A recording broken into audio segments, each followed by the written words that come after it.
Calculator को भी use करना आपको आना चाहिए। अक्सर आप लोग पावर को उसमें नहीं लिख सकते, तो वो मेथड मैं आपको बताता हूँ कि किस तरह आप उसको पावर में लिखोगे। फिर आपको अगर कास थीटा, अगर आपको वर्क फाइंड करना है W is equal to FS cos theta, तो आपका कैलकुलेटर का मोड जो है वो डिग्री में होना चाहिए, वरना आप एंगल पुट करेंगे 30 का, 40 का, 45 का, आपका आंसर गलत आएगा। तो आपको ये भी पता होना चाहिए कि हमें कैलकुलेटर को डिग्री में किस तरह कन्वर्ट करना है। हमें कैलकुलेटर को साइंटिफिक में किस तरह कन्वर्ट कर सकते हैं, नॉर्मल में किस तरह कन्वर्ट कर सकते हैं, ये मैं आपको बताता हूँ। इस दफ़ा न्यूमेरिकल्स को इन्होंने ज़्यादा वैल्यू दी है। इससे पहले न्यूमेरिकल या 3 न्यूमेरिकल आते थे, इस दफ़ा 5-6 आ रहे हैं। तो इसका मतलब है कि 20 मार्क्स तो आपको यहाँ से मिल रहे हैं और 12 आपको MCQ से मिल रहे हैं, यानी 32 मार्क्स तो आपको ये मिल रहे हैं। ये इजी होते हैं, बहुत जल्दी हल हो जाएंगे, आपका टाइम इससे बचेगा, आपको इत्मीनान होगा कि मैंने कहीं गलती नहीं की है। अब मैं आपको कैलकुलेटर से 1-2 वैल्यू सॉल्व करके बताता हूँ। यहाँ पे आप देखिए ये एक वैल्यू है,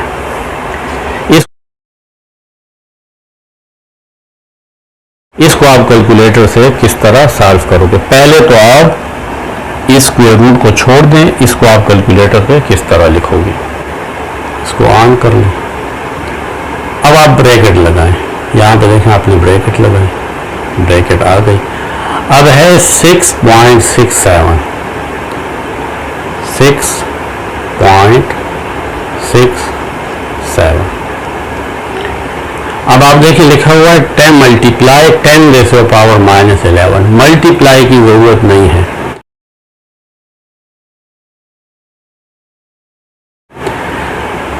सिर्फ आप ये देखें एक्सपोनेंट का बटन दबाएं तो इसमें मल्टीप्लाई भी है और 10 रेशो द पावर भी आ जाता है। कुछ कैलकुलेटर में यहाँ पे सिर्फ EXP लिखा होता है, उसको प्रेस करें और यहाँ पे ये है, एक ही बात है। तो देखें यहाँ पे आ गया है मल्टीप्लाई 10। कुछ कैलकुलेटर में यहाँ पे E आ जाता है और मल्टीप्लाई नहीं आता, उससे फर्क नहीं पड़ता। अब है -11, तो देखें यहाँ पे ये माइनस, तो ऊपर देखें माइनस आ गया है। फिर है 11, तो ये 1 और 1 11। अब आप ब्रैकेट क्लोज कर दें। अब दूसरी वैल्यू है तो फिर ब्रैकेट ओपन। फिर क्या है 2.5,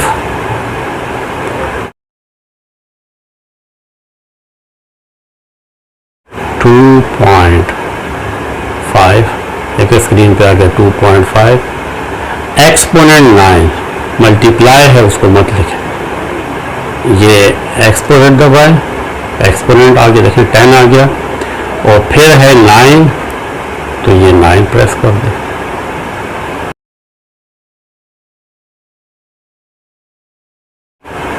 देखें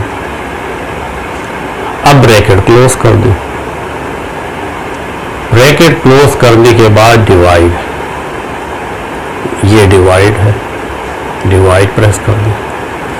फिर है डिवाइड के बाद तो फिर आप ब्रैकेट डालें और वैल्यू है 4.127, 4.127।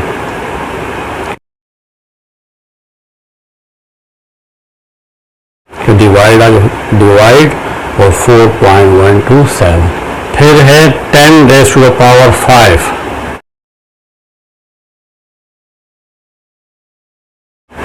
तो यहाँ पे फिर एक्सपोनेंट, ये आ जाएगा 10, 5 है तो 5 प्रेस कर दो, ब्रैकेट क्लोज, क्लोज है। फिर क्वेश्चन में स्क्वायर है, होल स्क्वायर है, तो ये देखिए ये स्क्वायर लिखा हुआ है, ये स्क्वायर का बटन है एक्स स्क्वायर, तो इसको दबा दें, आप एक्स स्क्वायर प्रेस कर दे, देखिए ऊपर आ जाएगा एक्स स्क्वायर। इसके बाद इक्वल टू लगा लें, तो ये आपके पास आंसर आता है 9.79, 10 रेज़ टू द पावर -13। अब क्वेश्चन में आप देखें तो स्क्वायर रूट है।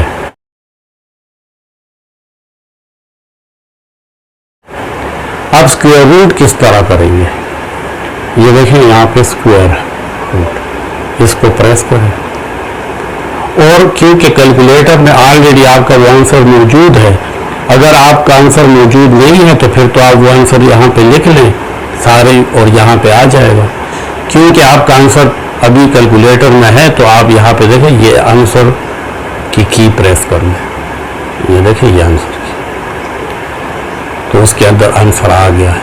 यानी आपने जो यहाँ पे स्क्रीन पे आया था वो स्क्वायर रूट के अंदर आ गया है। अब आप इसको इक्वल कर लें तो आपके पास ये आंसर आ जाएगा 9.8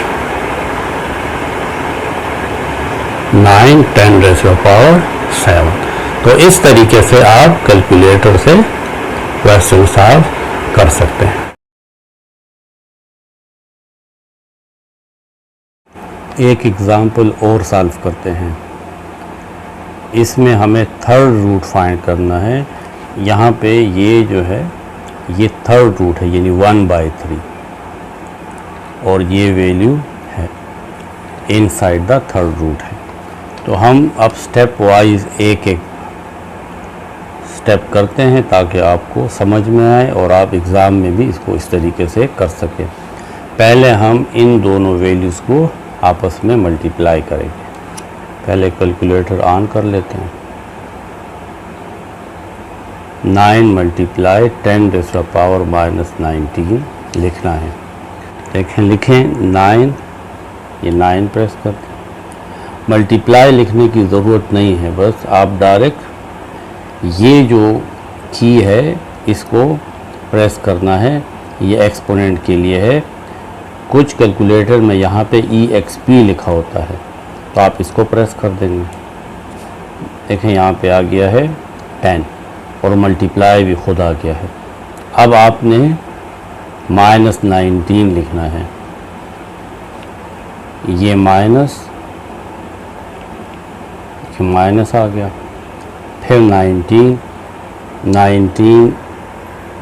तो 1 और 9 हो गए। अब हमें अगली वैल्यू लिखनी है 7.25 मल्टीप्लाई 10⁻20 इसके साथ लिखना है। अच्छी बात यह है कि आप इसको ब्रैकेट में लिख लें। अगर आप इस पहली वैल्यू के साथ भी ब्रैकेट डालते हैं तो आप डाल सकते हैं। तो देखें पहले ब्रैकेट प्रेस करें 7.25 देखें लिख लिया 10⁻20। तो यहाँ पे पहले इस एक्सपोनेंट की को प्रेस करें, ठीक है 10 आ गया। अब हमने 20 लिखना है तो 2 and 0 ब्रैकेट क्लोज कर दें। इससे क्या रिज़ल्ट आएगा, इक्वल का बटन प्रेस करें। कुछ कैलकुलेटर में इस तरह वैल्यू आ जाती है फ्रैक्शन में, तो आपके पास ये जो की है ये S&D वाली, इसको आप प्रेस कर दें तो आपके पास वैल्यू आए 652.5। कुछ कैलकुलेटर में आपको डायरेक्ट ये वैल्यू मिलेगी और कुछ में आपको फ्रैक्शन में वैल्यू मिलेगी। तो आप इस S और D इस की को प्रेस करेंगे। अब इस वैल्यू को मैं लिख लेता हूँ 652.5।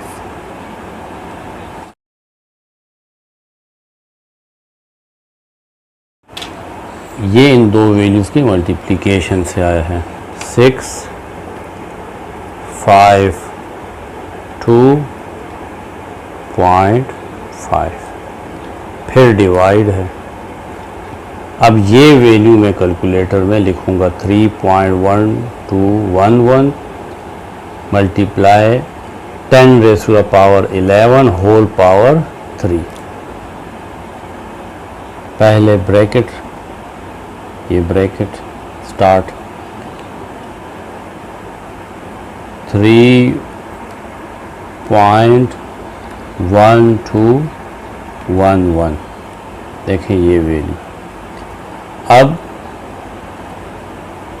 ये हमारे पास यानी 10 रेज़ टू द पावर, ऊपर अब इसके 11 है, तो यहाँ पे आप 11 लिखें और ब्रैकेट क्लोज कर दें। देखें ये वैल्यू आ गई है।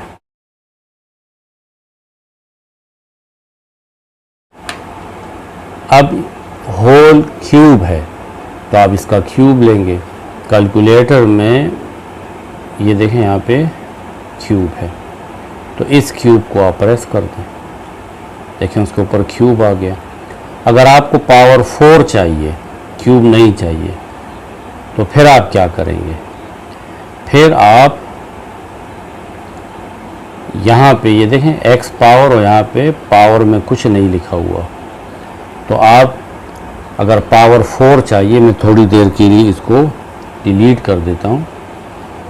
आपको पावर 4 चाहिए तो देखें आप इसको प्रेस कर लें, तो ये देखें ब्लैंक करने लगा है और ऊपर ये बॉक्स आ गया है। अब आप यहाँ पे पावर 5 भी पुट कर सकते हैं, 4 भी पुट कर सकते हैं। देखें आ गया। कुछ भी आप यहाँ पे वैल्यू लिख सकते हैं। तो मैं इसको डिलीट कर देता हूँ और अपना पावर क्यूब लिख लेता हूँ। अब मैं इक्वल का साइन प्रेस करूँगा। ये इक्वल की की मैंने प्रेस की, रिज़ल्ट आता है 3.04। बाकी मैं नहीं लिखूँगा, सिर्फ पॉइंट के बाद 2 डिजिट लेता हूँ और 10 रेज़ टू द पावर 34 ये मैं लिखूँगा डिनोमिनेटर में। 3.04 multiply 10 raise to the power 34, और फिर इसका मैंने थर्ड रूट लेना। ये थर्ड रूट, इसको आप थर्ड रूट को आप 1/3 भी लिख सकते हैं। अब मैं इस वैल्यू को इस पे डिवाइड करूँगा। 652.5, ठीक है, 652.5। इसके बाद ये लाइन डिवाइड की। अब मैं डिवाइड कैलकुलेटर में प्रेस करता हूँ, तो ये देखें ये डिवाइड है। अब ये वाली वैल्यू लिखूँगा, इसको मैं ब्रैकेट में लिखूँगा। डिवाइड के बाद हमेशा वैल्यू ब्रैकेट में लिखें, तो ये bracket 3.04 exponent 34 and bracket close. देखें हमारे पास ये आ गया। अब मैं इक्वल प्रेस करता हूँ। 2.146 10 रेज़ टू द पावर -32। मैं इसको लिख लूँगा 2.14, और क्योंकि उसके बाद 6 है, अगर मैंने सिर्फ पॉइंट के बाद ये 2 डिजिट रखने हैं, और हमें पता है कि अगर इसके बाद वाला डिजिट जिस तरह यहाँ पे 6 है, ये 5 से ज़्यादा हो, या 5 हो, 6 हो, 7 हो, 8 हो, 9 हो, तो मैं क्या करूँगा 2.14 में 4 में एक इंक्रीज़ कर दूँगा, ये हो जाएगा 2.15, और ये बाकी वैल्यूज़ इसको इग्नोर कर दूँगा और साथ लिखूँगा 10 रेज़ टू द पावर -32। तो अब लिखूँगा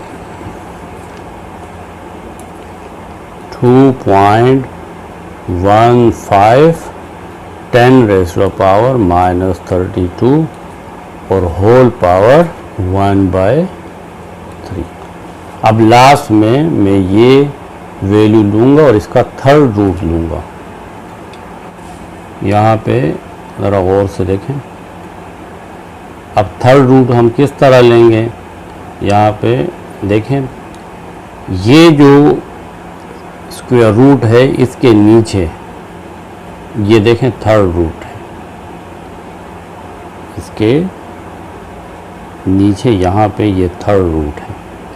तो मैं क्या करूँगा, मैं शिफ्ट यूज़ करूँगा, ये शिफ्ट का बटन देखें, यहाँ पे शिफ्ट प्रेस किया और फिर ये स्क्वायर रूट वाला बटन प्रेस किया तो देखें थर्ड रूट आ गया। और इस थर्ड रूट के अंदर जो मैं वैल्यू लिखूंगा वो ये होगी 2.15 and 10 raise to the power minus 32। 2.15 exponent minus 32, ये देखें ये वैल्यू इसमें आ गई। अब इक्वल का साइन प्रेस करें तो हमारे पास ये आंसर आ जाएगा 2.78 10 raise to the power minus 11, और यही मेरा आंसर होगा। अगर थर्ड रूट नहीं है, फोर्थ रूट है, यहाँ पे 4 लिखा हुआ है, ये फोर्थ रूट है, तो फोर्थ रूट आप किस तरह फाइंड करेंगे। यहाँ पे अब यहाँ पे आप देखें ये जो ये की है, देखें ये इसके नीचे जो लिखा हुआ है ये एनी रूट के लिए है। तो ये किस तरह आप करेंगे, देखें आप को अगर कोई और रूट फाइंड करना है तो शिफ्ट प्रेस करें, शिफ्ट के बाद ये बटन देखें प्रेस करें तो आपके पास ये आ जाएगा। अब आप देखें ब्लिंक कहाँ कर रहे हैं, बाहर, ये स्क्वायर ब्लिंक कर रहा है। अगर मुझे फिफ्थ रूट फाइंड करना है तो मैं इसको प्रेस करूँगा तो देखें फिफ्थ आ गया। मैंने 5 प्रेस किया तो यहाँ पे देखें 5 आ गया। अब मैंने इनसाइड ये वैल्यू लिखनी है तो मैं ये राइट एरो जो है ये राइट वाला ये प्रेस करूँगा तो अब देखें वो ब्लिंक कहाँ हो रहा है, इनसाइड। अब मैं इसके अंदर ये वाली वैल्यू दोबारा लिख लूँगा 2.15 एक्सपोनेंट माइनस 32 और इक्वल का साइन प्रेस कर दूँगा तो ये वैल्यू आपके पास आ जाएगी। तो इस तरीके से आप इसको कोई भी इसका रूट ले सकते हैं। अगर आप कहते हैं कि मैंने 3 पावर 4 वैल्यू लिखनी है, देखें 3 प्रेस करें, फिर ये वाला प्रेस करें, x है और ऊपर क्या है, ये स्क्वायर बना, इसको प्रेस करें, देखें 3 और पावर है। अब ये ऊपर जो स्क्वायर है इसमें आप कोई भी पावर लिख ले। फॉर एग्ज़ाम्पल आप कहते हैं कि मैं 3 पावर 5 तो 5 प्रेस कर, देखिए वहाँ पे 5 आ गया और आप इसको इक्वल कर लें तो आ जाएगा 243। तो इस तरीके से आप कोई भी पावर फाइंड कर सकते हैं।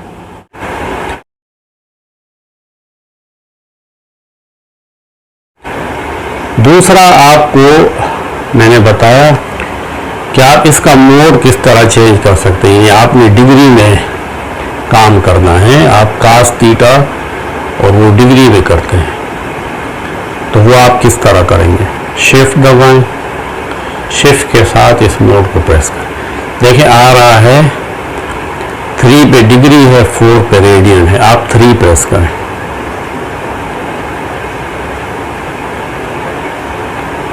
ये 3 प्रेस कर दें। अब आप स्क्रीन पर देखें D लिखा हुआ है, यानी आपका कैलकुलेटर अब डिग्री में है। तो इस तरीके से आप जब एंगल पुट करेंगे तो अपने कैलकुलेटर को डिग्री मोड में रखें।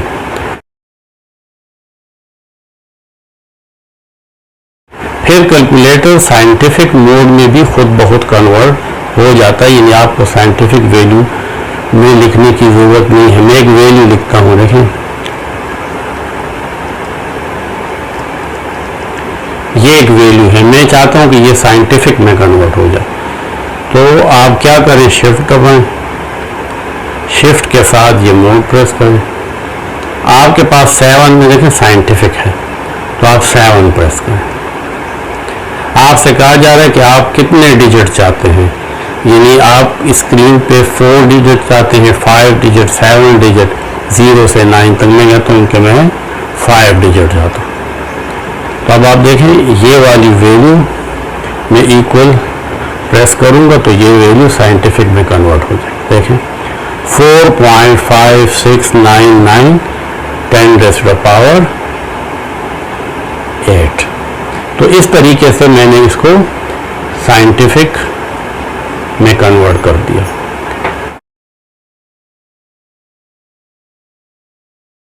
अगर आप इसको दोबारा नॉर्मल में कन्वर्ट करना चाहते हैं तो फिर शिफ्ट प्रेस करें, यहाँ पे आ जाए मोड की तरफ। अब आप देखें 8 के ऊपर नॉर्मल है, तो 8 प्रेस करें। 1 और 2 आप 2 प्रेस कर दें। देखिए वो वाली वैल्यू दोबारा नॉर्मल में आ गई है। तो आप कैलकुलेटर से नॉर्मल में और साइंटिफिक में डेटा को कन्वर्ट कर सकते हैं।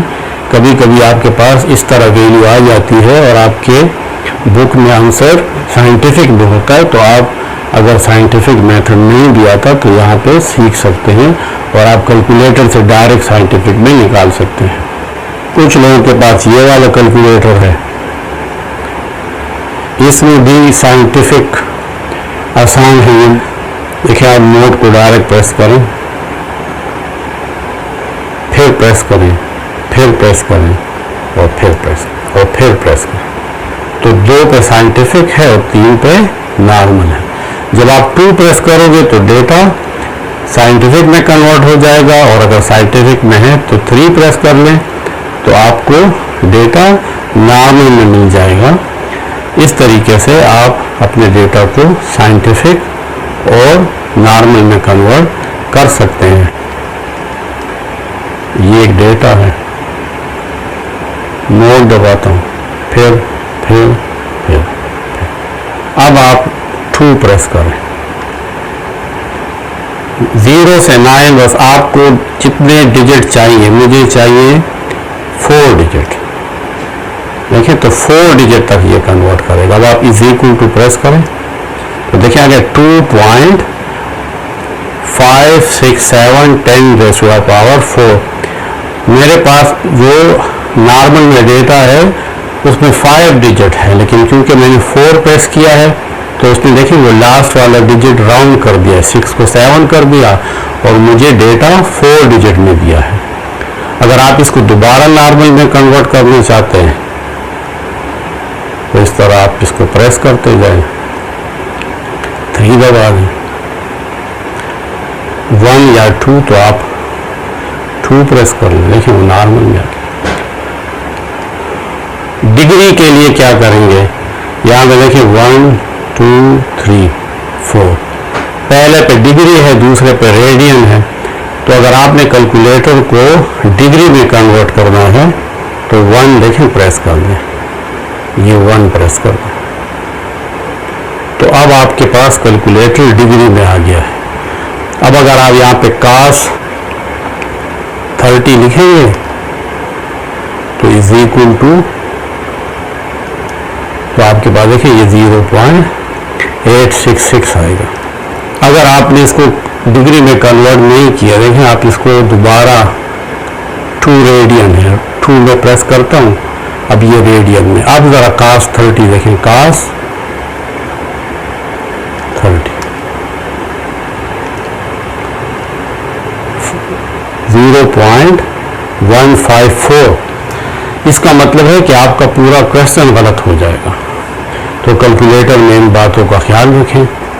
अभी से कैलकुलेटर यूज़ करें, अपना कैलकुलेटर ख़रीदें अपने कैलकुलेटर से अभी से साइंटिफिक और नॉर्मल में वैल्यूज़ को सॉल्व करें। बड़ी बड़ी वैल्यूज़ जो है मास ऑफ द अर्थ है, लॉ ऑफ यूनिवर्सल ग्रेविटेशन के न्यूमेरिकल हैं, उसको खुद सॉल्व करें। हाल में आपको कैलकुलेटर लेने की एक तो इजाज़त नहीं है, दूसरे से लोगे उस वक़्त फिर आप नहीं समझोगे कि मैं इसको क्या करूं। बड़ी वैल्यू है, ये बग़ैर कैलकुलेटर के सॉल्व नहीं होगी। इसलिए कैलकुलेटर अभी से लें, उसकी प्रैक्टिस करें। अगर फिर भी कोई बात समझ में नहीं आती तो मुझसे कमेंट्स में पूछें या अपने किसी बड़े से पूछें, लेकिन इसको सीखें। कैलकुलेटर के सेल देखें कि सेल उसमें सही है, काम कर रहे हैं, कोई बटन ख़राब नहीं है। कैलकुलेटर आपका मस्ट है, आप इसको MCQs में भी यूज़ करें।